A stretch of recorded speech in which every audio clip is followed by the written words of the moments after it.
This is a spot. This is a spot where I feel comfortable, sadly.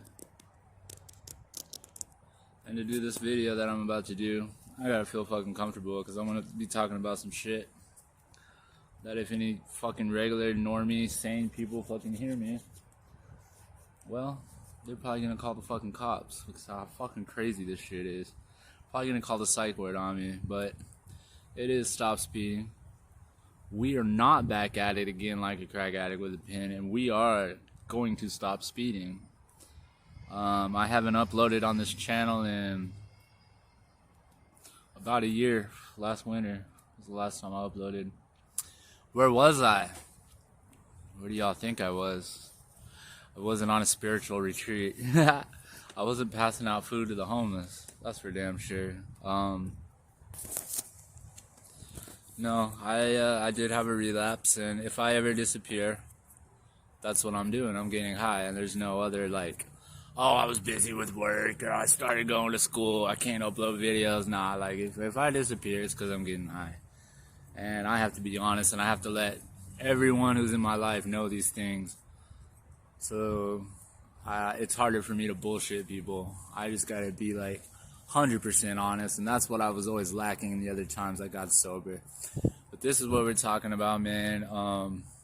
The day I lost my mind from methamphetamines. And see, I've lost my mind. I really lost my mind, guys. I called 911 on myself. I tried to go to the psych ward. They wouldn't take me in.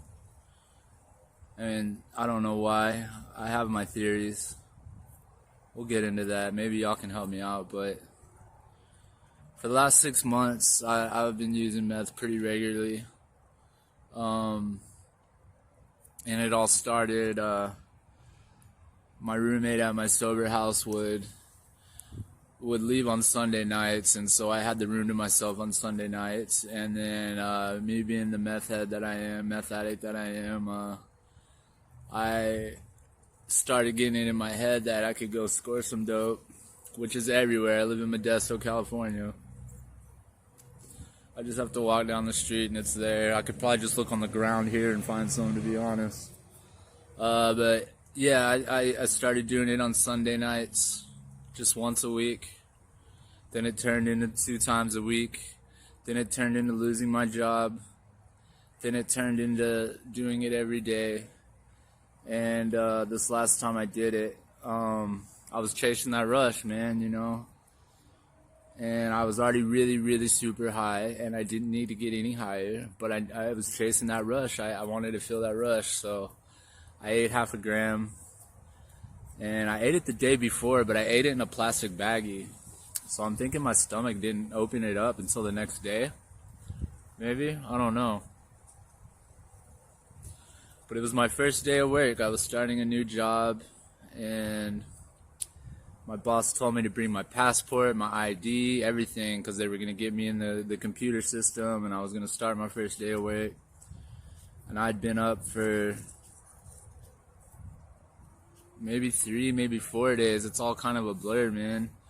I know the night before I slept in a dumpster, which, well, I didn't sleep. I tweaked in a dumpster, which old viewers of mine know, like the dumpster thing's always a meme. I always talk about dumpsters, and it's kind of a joke, but my meth addiction actually took me to where I was so scared I was hiding in a dumpster all night from the gang stalkers. And well, the very next day I have about 2 hours until I need to go to work, and I have my backpack. I got all my clean clothes in it. I'm like getting ready, but I can't stop fucking flailing, you know, flopping like a fish. That's what I always do whenever I've been up for a little while. I can't stop fucking doing all that shit, you know. And so I met some other tweakers at this park, and I'm talking to them, and I'm asking them, hey guys, does it look like I'm high? Because I have my first day of work. And they're like, they go into this really long thing, man. And that's the thing, like when you're on meth, you read between the lines, and you look for signs, and you look for things, and you look for connections, you know, connections that aren't really there. And this guy started talking to me about You know, man, you just need to make the best of the moment. Even if they know you're high, just make the best of the moment. Just try to remain positive, man. You're a really pessimistic dude, man. Like, just remain positive and everything will be okay. And that planted a seed in my head during that day. And he's like, man, things are gonna get real sad today. But that's life, man. Life's hard. Just remain positive. Just remain positive. And I just remember him saying, like, things are gonna be real sad today, and it really struck me. But I didn't really quite know what that meant yet. And then some other tweakers come along, and we're vibing real hard, bro. We're cracking jokes, we're laughing. But I think in my head that these guys are actors. And I used to be a live streamer. And I see a guy across the street from the park with his phone. And he's probably just reading his phone. But in my head, I thought he was recording us. And then everyone around me, I was like, these guys are way too charismatic and way too entertaining to just be some homeless dudes on the street. Like, pretty sure these guys are actors. So then I just started acting along with them, and we were just vibing out. And in my head, I started to think that this organization that I used to stream for, IP2, sent these actors to the park and sent this guy across the street to stream it all. And they were probably mic'd up, and everyone's watching it. And so I think in my head, you know, these guys are actors. But I just let them act, you know. I just let them do the thing. I don't call them out on it, you know. I don't bring any awareness to it.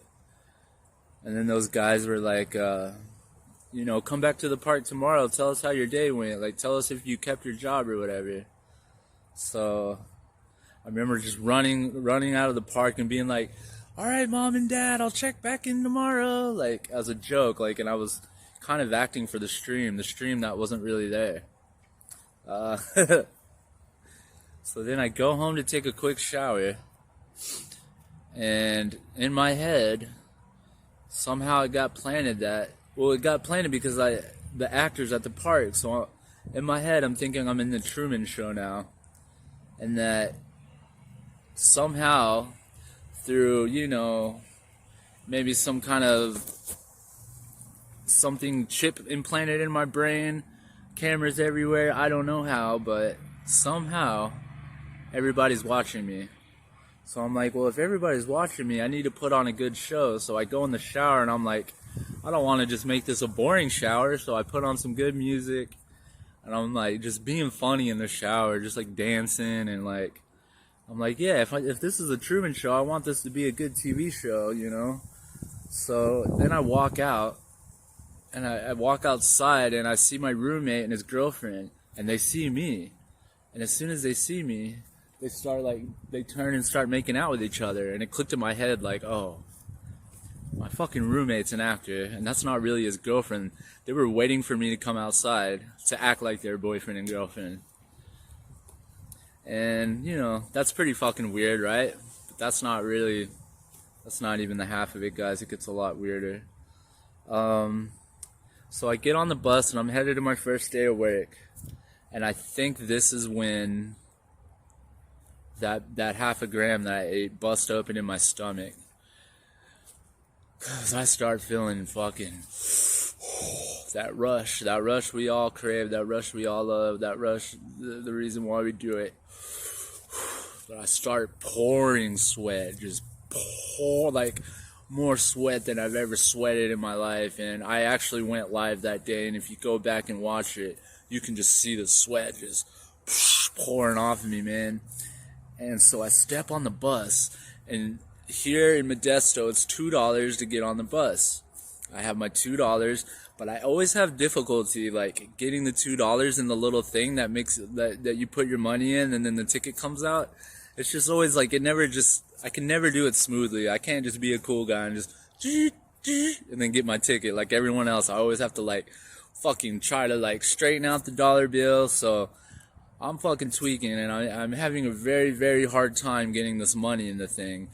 And I just hear the whole bus like, oh, come on. Oh, this motherfucker. Oh, look at him sweating and tweaking. He's nervous. And they're all just talking shit. And I finally get my ticket, and I sit down. And then I just started hearing, like, pass the mic. Pass the mic. So I finally get on the bus and I sit down, and I just hear all these people in the back of the bus start saying, "Pass that mic, pass that mic." And I'm thinking in my head, what the fuck are they talking about? Pass that mic. And then, it just boom, it all hits me at once. Like, there's certain individuals in this world. This is just a thought that came. Maybe it was a voice that told me. I can't really remember, because a lot of this is a blur, and it kind of seems like it is a dream, but it's not a dream. And I'll tell you why it's not a dream later on. But they just keep saying, pass the mic, pass the mic. And I'm like, what the fuck is this mic? And they won't shut up about pass the mic. They're yelling at me to pass the mic. And then in my head, I figure out, okay, there's certain people in this world that the microphone is when you're the chosen one on the Truman Show, where everyone can see you. And if you're not being entertaining for the TV show, then you have to pass the mic to someone else who is going to be entertaining. So I'm like, okay, I'm obviously being boring right now. I need to be entertaining. So I start bobbing my head, and I start just like putting my arms out and acting comfortable. And I hear this guy from the back of the bus, this black dude, be like, yo, that's a boss move. All right, player. And then my head kind of turned into the chat that you see on live streams, the chat where everything you do, someone comments about it. So every action I made, I would hear a comment about it. So I started freestyling, and then I hear clapping, and in the chat I can see people really happy about, like, oh yeah, he's freestyling, that's what's up, hell yeah. But then I started rapping kind of bad, and then I just started hearing booing, boo, boo. And I'm like, fuck, and then it happens again, pass the mic, pass the mic. But when I had that realization that this microphone is how everyone sees you, you know. And when I have that realization, I start saying it out loud. I'm like, oh, life is a game, and this is part of the game. And as soon as I say that, everyone on the bus looks at me real mean, like, and they're like shaking their head. They're shaking their head, and they're looking at me real mean. And in that moment, I realized you're not supposed to talk about the game. You know, like, everyone knows that the Truman Show is going on, and everybody knows what's going on. But if you say it out loud, then like, that's a big no-no. I don't know what the consequences of it are at this point, but it's a huge no-no. So I just keep hearing pass the mic, and the only thing I can think about that I could pass is my phone. The microphone is my fucking phone. So I fucking go to the back of the bus, and I'm handing people my phone, and they're like, no, I don't want that. And this lady at the front of the bus, I remember, she's like, hey, this guy's crazy, he's losing his mind, like, stop the bus, like, he needs to get off. And I'm just frantically trying to give my microphone to people, my phone, the microphone, but my phone to people. I'm just trying to give it to them, and nobody wants it, nobody's taking it, and it's really pissing me off, because I don't want the fucking microphone anymore. I'm tired of being an entertainer. I'm tired of having to entertain people. I just want to fucking chill and go to work. So nobody will take my phone. I get kicked off the bus, and I get off the bus, and I got my backpack with all my passport, my ID, my debit card, everything in it.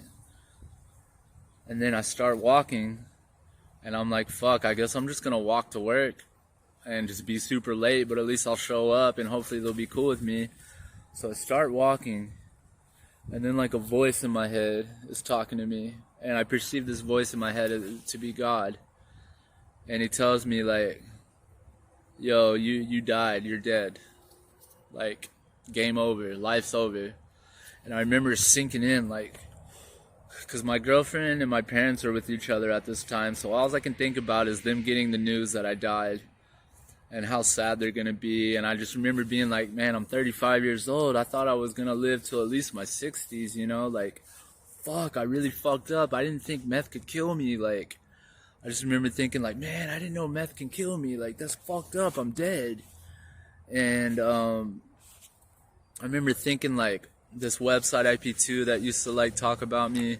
I remember, like, thinking about, oh, they're about to make all these RIP posts, rest in peace, Speedy, you know? And I really, 100% in my mind, thought I was dead. But I was just out walking around, you know, and then the voice in my head tells me, life is a game show. Everybody's watching you. You get a second chance, but you have to win the game show. So then God tells me, you're an artist. Your purpose in life is to make art, and your art is live streaming. So what you have to do now is live stream forever. And if you're not live streaming, I'm gonna kill you. Like I'm gonna kill you pretty much. So I fucking take out my phone, and I'm fucking trying my hardest to start the live stream. And God's like, that's not fast enough. Like, you need to get that stream on. You were put on this earth to stream. You need to stream. And I remember thinking in my head, like, God told me I was the chosen one. And he was telling me, like, if you just listen to what I tell you, you'll have the most amazing streams ever. And I remember thinking in my head, because I've always wanted to be a popular live streamer, like, finally, this is my fucking break. Like, God is going to tell me what to stream and what to do.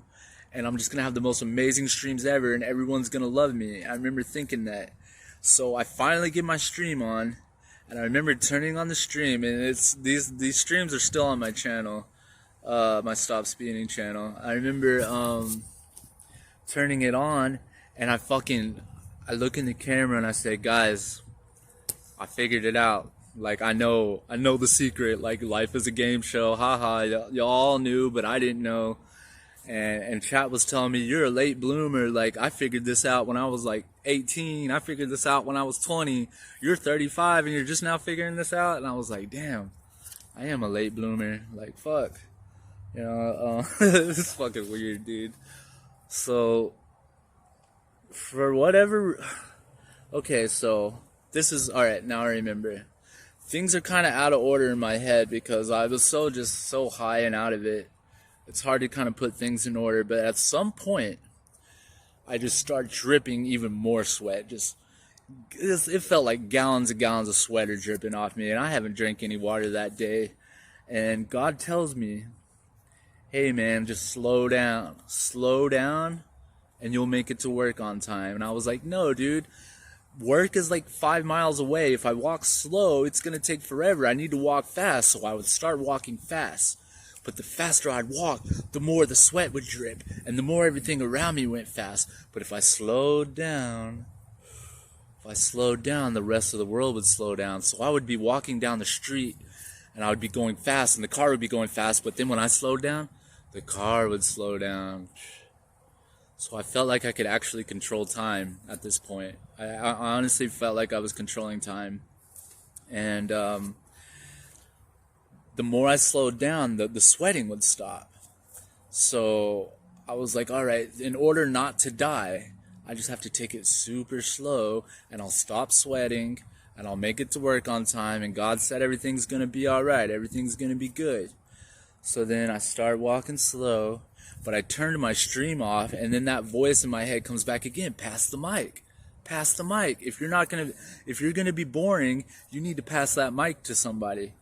So I'm like, what the fuck? And then I was like, no, I don't want to pass the mic. This is my phone, and every time I do meth, something bad happens to my phone, man. Like, every fucking time. Either my spirit tweaker hands will drop it and break it, or the meth sweat will fuck up the screen. Something always fucks up my phone, and I was just not willing to get rid of my phone, man. I was not willing to do it. So I was telling God, no, fuck you.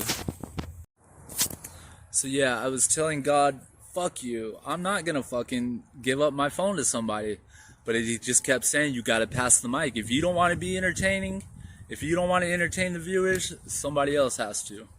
And he just kept telling me to pass the mic. So I was telling God, no, I'm not gonna give up my phone. Fuck you. So then God's like, all right, then you're gonna die today. It's either you pass the mic or you die. So I'm like, fuck, man. You know what? Fuck it. Just kill me. And then I had a vision in my head of getting shot that day. Someone's gonna shoot me. And I'm like, fuck, okay, well, fuck that. I don't want to get shot. So then, hold on, guys, let me think real quick. I didn't want to get shot. Okay, this was it. And I don't know when this thought came. Somewhere during that time when I was walking and I thought I could control my sweat and I thought I could control time, this thought, God was telling me, hey, you have to bring the stream in you on your first day of work. Like, you have to. If you turn the stream off, then I'm gonna kill you.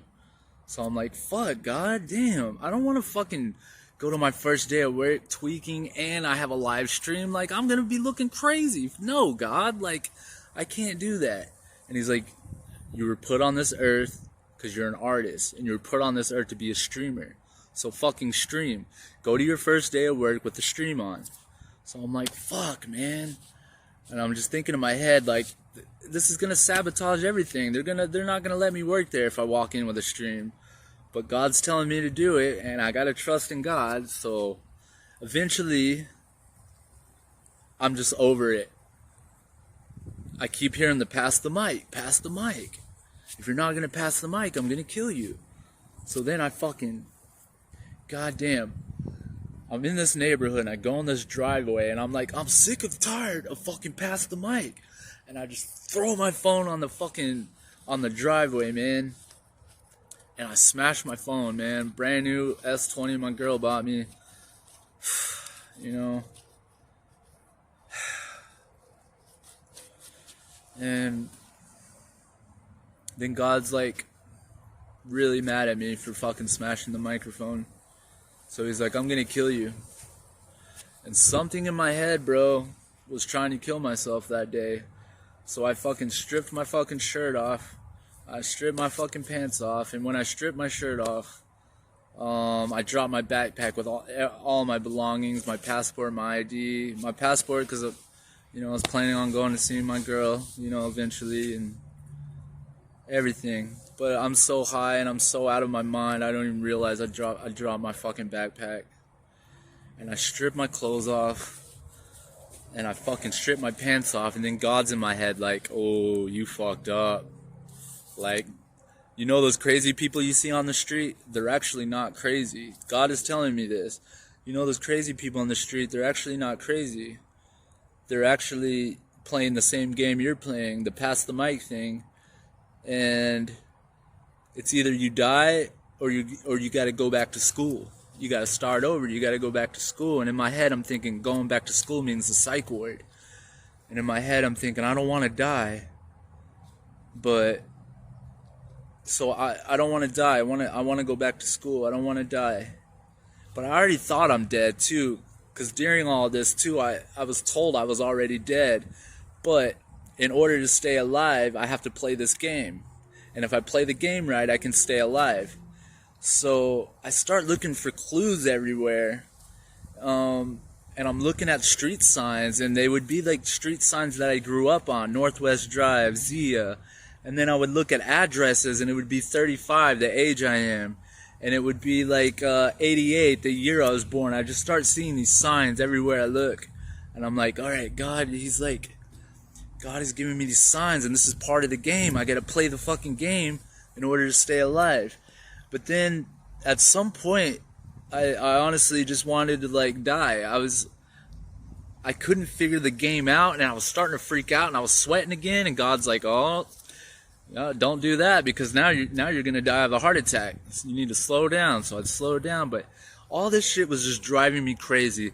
So I got to the point where I just took off my shirt, I took off my pants, and I started ringing people's doorbells.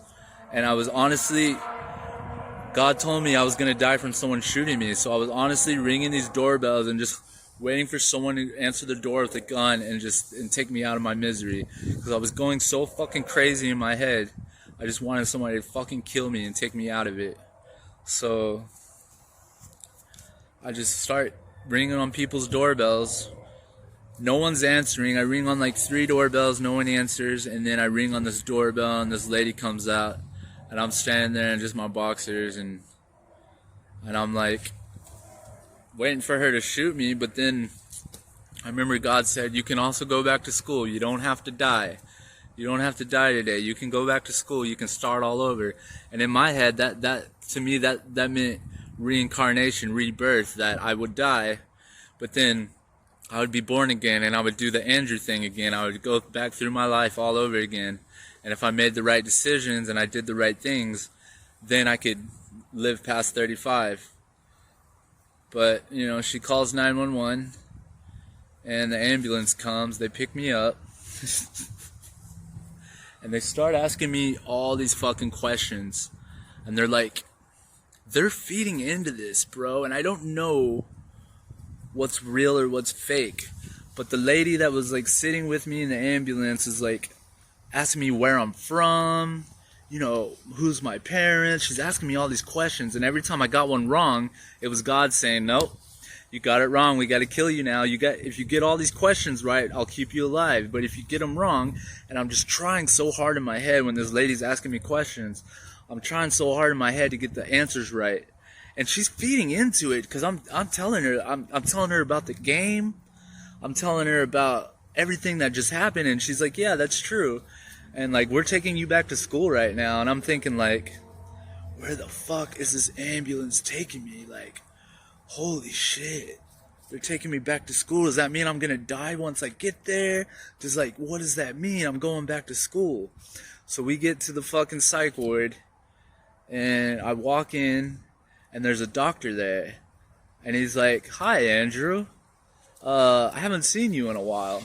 And I was like, bro, I don't know who the fuck you are. I've never seen you in my life. And he's like, oh, you don't remember? He's like, oh, I know everything about you. And he starts saying my brother's name. He starts saying the town I'm from. He talks about when I broke my arm as a child. He starts talking about when I was molested as a child. He starts talking about only things I know. And then it gets revealed to me that this guy's God. And he tells me the people who raised you, who you think are your parents, weren't really your parents. And then that ties back into the Truman Show thing, where everyone around me is an actor. So I find out my parents weren't really my parents, they were just actors. So all this gets revealed to me, and the thing is, like, I really was at the psych ward. I have the bracelet to prove it. I really did ride in an ambulance. Like, this wasn't a dream, you know, like, these are things I can prove. But maybe the words people were saying to me weren't what I was hearing, or maybe they were, but I perceived them wrong. Like that doctor told me he'd seen me before. I'd been there before. I've never been to the psych ward. I haven't been to the psych ward since I was 18. I went to the psych ward, 17. Last time I've been to the psych ward was when I was 17 because of meth. My parents sent me to the psych ward, but that was in El Paso, Texas. I've never been to the psych ward in fucking Modesto, California. I on God, 100%. I've never been there. Like, I just haven't. And this guy is telling me, he's like, oh, you've been here before. So maybe that doctor just had me mixed up with somebody else. I don't know. So I go to the waiting room at the fucking hospital, and it's fucking packed. Packed, bro. And there's 3 windows, and one of them says cyst on it. And I had testicular cancer when I was 29, and they found a cyst in my ball. And I'm sitting by this window, and I just hear everyone going to the window talking about how they have testicular cancer. Even the women that go to the window are like, yeah, my testicular cancer's acting up. And then the nurse there would give them a Tylenol. Be like, here, take this Tylenol. And then they would leave. That's all it was, a fucking Tylenol. Like, that makes no sense. But I'm sitting next to this window, and I fucking throw up all over the ground, and I'm just like fucking dying, dude. I'm throwing up, man, and I'm clenching my chest, and I'm just like, fuck. Everyone in this fucking waiting room is just staring at me like, the fuck is wrong with this guy? Ow. Let me light up a cigarette, guys. I gotta take a second. Thank God I have cigarettes, man. Thank God for fucking cigarettes, if I can fucking find them. Hold on. That's also an issue. Never able to find shit. God damn it. Hold on.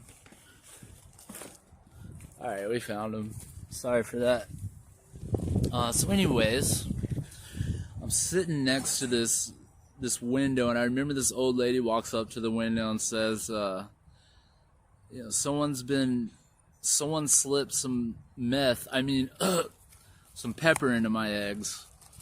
And then it clicked in my head, like, in order to be the chosen one, the God of streaming, and have, God on my side when I do live streams, telling me what to do, telling me what to say, so I can have these amazing live streams, I have to do meth.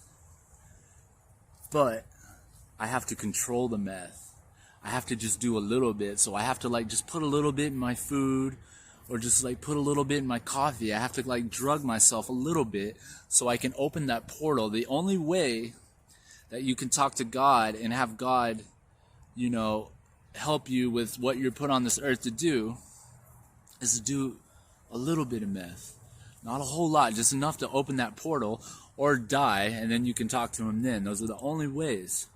And I remember thinking, I don't want to do meth anymore, but I also really want to be that amazing live streamer. I want to be the next Ice Poseidon.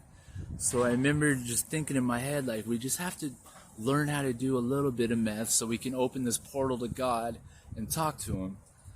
So I remember having that thought. And then I remember thinking everyone in that fucking waiting room were people that were just doing a little bit of meth to open that portal up, but that they maybe did a little too much and were freaking out, and they were there for the same reason as me. And all you got to do is just take this Tylenol, and then you calm down and you go back to reality. Because everyone that was in there, they would go to the window and the doctor would just give them a Tylenol, and then they were like, all right, I feel better, and then they would leave. Well, I waited in this fucking waiting room for fucking hours. It turns to nighttime, and I went there in the afternoon. It turns to nighttime, and the people next to me are like, fuck, I got shit to do. God damn, I wish this motherfucker would leave. And I remember thinking in my head, the doctor's never gonna call me. And everybody in this waiting room is a gang stalker, and they have to be there because I'm there. They're gang stalking me. But these gang stalkers are getting mad at me. They're getting really pissed that I'm taking up their whole day. They wanted to be with their families or go do whatever, and they can't leave until I leave. So I'm just fuck it. And I just walked out. Never talked to a doctor. Went to the psych ward, waited in that waiting room. Never talked to a doctor. I just walked out because I was tired of these motherfuckers were talking shit. The whole time I'm in there, they're just I can't believe this fucking dumbass addict came here. He doesn't need this. There's people that actually need this. He doesn't need it. Man, I wish this motherfucker would just figure it out. And then I started, they were I know you can hear me. They would say, I know you're listening. I know you can hear me, man. You need to get the fuck out of here. So I was just all right, fuck it. I'll just leave. So I leave. And then, while I leave, and I'm walking down the street, and then that song, sign, sign, everywhere a sign, starts playing in my head. And then I figured out, every sign in this world, street signs, when a semi-truck drives by and they have, a corporation, that sign, all these restaurants, every corporation, every sign is a clue to the game. This game I've just been made aware of. And everywhere I look, I find a Pepsi can on the ground, and the Pepsi logo is red and blue. And it really struck me at that moment, red and blue. Red and blue. That's God, and that's the devil. And somehow the God and devil have something to do with this game. And I remember thinking about Tyler, the Creator's first 3 albums. He would have a red album and then a blue album. And he had these multiple personalities, and I remember just tying it back to Tyler the Creator somehow. And I just remember everything I looked at. I remember looking at this semi truck that had my girlfriend's initials on it, and I remember everywhere I looked, it related to me somehow. And then I walked by this baseball field, and all the lights were on, really bright lights, and then all I could see everywhere was just fucking cameras. Everywhere were the cameras, which in the society we live in today, there really is cameras everywhere. I probably wasn't hallucinating or making that up. There's just cameras everywhere. Every business has cameras nowadays. But I remember just everywhere I looked, I had cameras, and I walked by a fucking sign that said, "Smile, you're on camera," and I was like, that's that Truman Show again, like, smile, you're on camera, like, they want me to smile and be good for the camera and be entertaining for the camera, which is not what that sign really means. It just means, hey, criminals, you're being filmed.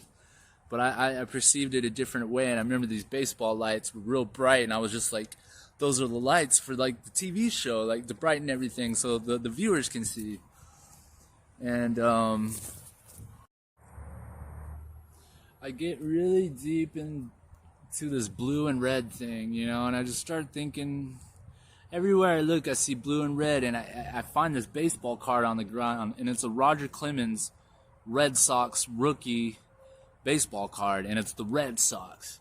And I'm like, okay, Roger Simmons, he fucking sold his soul to be able to be a badass baseball player. And by selling your soul, that means doing like a little bit of meth to open that portal to God to have the amazing talents. You know what I mean? And I started thinking about the Bloods and Crips, and how like the Bloods are with the devil and the Crips are with God, and they're fighting the spiritual war with each other. And there's a lot of Norteños where I live, so I started just seeing all these people wearing red, and I perceive them as demons. I perceive them as like these demons, and I try to stay away from them. And I just started thinking about like how I'm gonna have to sell my soul to the devil, which means just doing a little bit of meth every day to open this portal. And that's how I sell my soul to the devil, to be able to become this amazing live streamer that I want to be. Well, I live in Ceres, California. This is all in Modesto, so I go to the bus stop, the bus transit, to get on a bus to go back home. And when I get there, it's just crowded, just more people than I've ever seen at the bus transit. And then the bus driver's like, I can't take this guy. If this guy goes, then nobody goes. So this whole crowd, this whole mob of people like turn against me, and they're like, get the fuck out of here. We got a bus to catch. Like, you need to leave. So I'm like, fuck it. I flipped them all off, and I was like, fuck it, I'll just walk home. And it's like probably a 15-mile walk. I've made it a lot of times, but it's not really something I really wanted to do without a phone, because I smashed my phone without anything, just being alone in my head, coming down off meth. I didn't really want to walk 15 miles in that state of mind. But this whole mob of people were turning against me, and I didn't want them to beat me up either. So I'm like, fuck it, I'll just walk home. So I started walking home, and when you're walking to Ceres on 9th Street in Modesto, you pass by a place called the Salvation Army, where the hardcore drug addicts live, and they all hang out there. And I'm walking by the fucking Salvation Army, and I see these guys in all red just chilling on this corner, and they're like, hey, come here. I'm like, fuck. I walk over to them, and they're like, you're that guy that just got out of the hospital, huh? I was like, what do you know? Looking back on it now,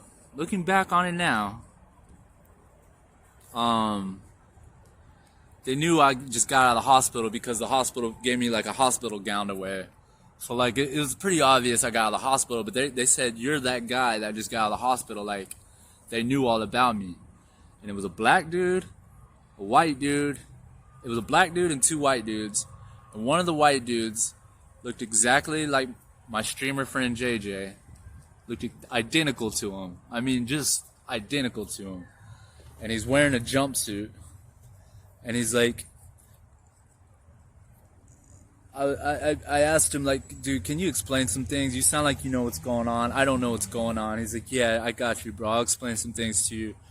But we're not allowed to talk about, and he doesn't say it, but in my head, I'm like, it's the game, the mic, the Truman Show. We're not allowed to talk about that. But he said, if you come under this bus stop here, we're safe. We can talk. So I go under there, and this guy says, you know Joey from Friends? And I'm like, Joey from Friends? And I had an old roommate that I used to live with named Joey. And I'm like, fuck, Joey? And then he says, yeah, and you remember Everybody Hates Chris? And I'm like, fuck, my brother's name's Chris. And I'm like, what the fuck? And this guy just and he brings up my fucking channel, Stop Speeding channel, brings that up. He's like, yeah, dude, I watch you. That shit's funny, bro, but like, you're really racist. You gotta stop that racist shit. And I'm like, yeah, I know. And he's like, yeah, but you're funny, man. And we just start talking. He knows everything about my life, literally everything. And then the black dude, and then the white dude, the other white dude that's with him, looks identical to a friend I grew up with back in New Mexico. But he keeps talking shit, and he keeps telling the guy in the jumpsuit that looks like my friend JJ. And then I start thinking about JJ and how he was this real spiritual guy who was always praying and meditating. And then it all clicked, like, JJ knew about the game, and I didn't know about the game. He's been praying and meditating to, like, stay on God's side. And then that guy that looks like my friend from back home, he keeps saying, like, man, fuck this suburban fucking white boy. Like, I'm gonna kick his ass right now. And the other guy just keeps telling me, hey, he's a fucking demon. Ignore him. He's not gonna do anything. You're safe. You're protected. Like, just ignore him. So I'm ignoring this guy, but I remember, like, he made a joke and I laughed and he was like, don't fucking smile at me. I was like, alright, my bad, G. Well, anyways, the black guy says, hey man, I got a bowl of meth. Like, let's go over there and smoke it. And I was like, you know what, man? Like, I just lost everything today. I don't think smoking meth would be a very good idea for me. And then the guy in the jumpsuit's like, hey man, you gotta pick a side. And I was like, you know what, man? I think I'm gonna pick God. I don't want to do meth anymore. And he's like, you know your backpack? I was like, yeah, my backpack. He's like, I have it. It's in the Salvation Army. And I'm like, what? He's like, yeah, I got it. I was like, well, I need that, bro. And he's like, you gotta pick a side. You gotta pick a side. So I said, fuck it. I'll smoke the bowl of meth, whatever. And then that black dude gives me some liquor. And then the dude in the jumpsuit is like, you know those homeless people you see on the streets talking to themselves? I'm like, yeah. He's like, they're not really talking to themselves, man. They're talking to their guardian angel. They're talking to someone. They're not just crazy talking to themselves. I'm like, oh shit, it makes sense now. Because you'll see like tweakers on the street just talking to nobody. But there's really somebody there they're talking to. And he's like, you gotta pick a side, man. And he fucking hands me a red scarf, a red shirt, and like a red fucking jacket like this. He's like, you gotta pick a side, man. And I needed to get my backpack because my whole life is in that backpack. So I'm like, all right, bro, I'll smoke the meth. Like, I'll go on the devil's side. And I start following him to the fucking Salvation Army. And there's a bunch of people outside the Salvation Army, a bunch of homeless people. And he fucking takes out my backpack. And he's like, all right, dude, you gotta check in. I'm like, dude, I have a spot at this sober house. Like, I don't want to live at the Salvation Army. I have a place already I can go. He's like, you gotta pick a side if you want the backpack. And he shows me my backpack. And I'm like, you know what, bro? Fuck y'all. Fuck this. I don't want to do meth. I don't give a fuck.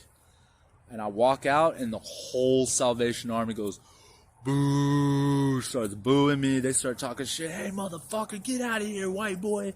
Just all this shit, bro. And I'm like, you know what? It's the right choice, Andrew. It's the right choice. I remember in my head just being like, dude, you're making the right choice. Get out of there. But the problem is, dude, like, in order to get back to motherfucking Ceres, I gotta cross this long-ass bridge full of homeless people, bro. And the whole time I'm walking by this bridge, people are flipping me off. They're talking hella shit, bro.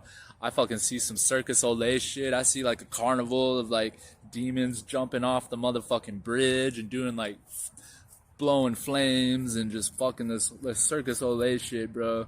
And I remember just thinking like it was almost like in the Bible, like whenever Moses had to walk through that desert and he just had to have faith, like just walk through the desert, get to God, like God will keep you protected, bro. And I had to walk through some like really scary neighborhoods to get home. And the whole time I was terrified that I was gonna get jumped. And the whole time I was super scared, but no one ever beat me up, and I eventually make it home. And so how I know all these people I met were real and not just figments of my imagination is because I have the scarf they gave me. I have the red shirt they gave me. I have my hospital band, and this was the super fucking weird part, man. Super weird part. I found a Lady of Guadalupe, Mother Mary card on the ground. I pick it up and put it in my pocket, but there was a time maybe 3 or 4 months ago I was tweaking. I've been up for a while, and whenever I tweak, I go into the bushes and I get out of the light, and it's almost like an Adam and Eve type thing, like hiding in the darkness and not going into the light. Well, anytime I would go into bushes, I would always find weird things. I remember I found an old phone I lost. I don't know how it got there, and I found a Mother Guadalupe, Mother Mary card in these bushes, and I have it in my room. And I found another identical card on that walk back. Yeah. Well, I get home eventually, man, and I have a roommate that's still up, and he's from this town. And I remember thinking in my head, like, there's a reason I came to this town. Like, I had a friend that invited me to come live here, and like, he's in on this. And also, I forgot to tell you that guy in the jumpsuit that looked like my friend JJ, he was like, hey man, your family gets fucked up and your girlfriend smokes meth, but they just do a little bit, and that's the trick to life. He pretty much was telling me everybody in my life is on meth, and like and they want me to be on meth because they want me to be a streamer, and in order for me to be a good streamer, I have to do meth. And so this guy's telling me that, and I'm like, oh, what do you know about my girlfriend? And he's like, yeah, I know, she's up in Whoville. And I'm like, because everything he says wasn't a direct, like, he wouldn't say your girlfriend's from Europe. Like, he would never say that. He would paint it in a riddle. Like, he would kind of make a metaphor. And like, he did Everybody Hates Chris, and he's talking about Joey from Friends, and he's like, yeah, your girlfriend's up in Whoville. He's like, yeah, she does meth. And I'm like, what? No way.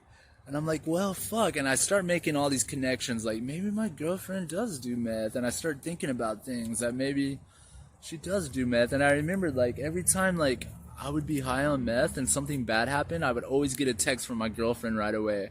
So I'm thinking in my head, like, maybe my girlfriend's been watching me. Maybe this is the Truman Show. Maybe my phone was the microphone.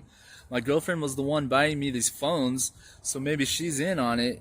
And she's always texting me whenever I'm on meth and something bad happens. It's almost like she knows. And I start putting all these connections together, and I honestly believe that my girlfriend does meth. And they're like, dude, my girlfriend doesn't fucking do meth. She doesn't even fucking drink. So this guy almost convinces me to throw all my family, my relationship with my girlfriend away, throw it all away, and go into the Salvation Army and check in and fucking do meth. He almost convinced me, man. And this guy's real because I have the clothes he gave me. And how did he know all that shit about me? And finding that card, just all these coincidences, man. Anyone who's going to hear this story isn't going to believe it. But that day I had a spiritual intervention.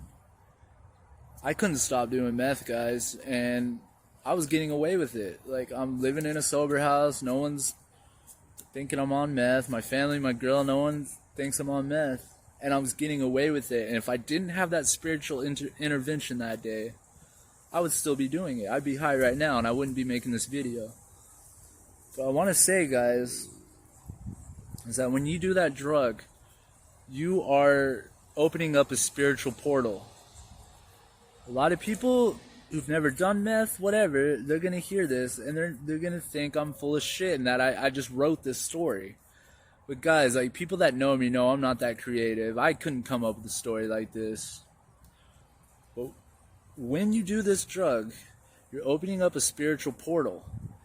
And there's demons that come into this world from that portal that know everything about you, and they know the things you want to hear. They'll tell you what you want in life. What I wanted in life was to be the #1 IRL streamer. These demons knew that, and they used it against me. And they used everything against me to try to get me to throw everything away and go in that Salvation Army and just become a full-time meth head.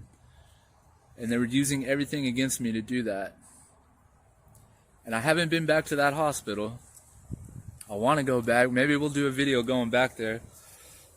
and talking to them and seeing if those signs that I saw there were real or not.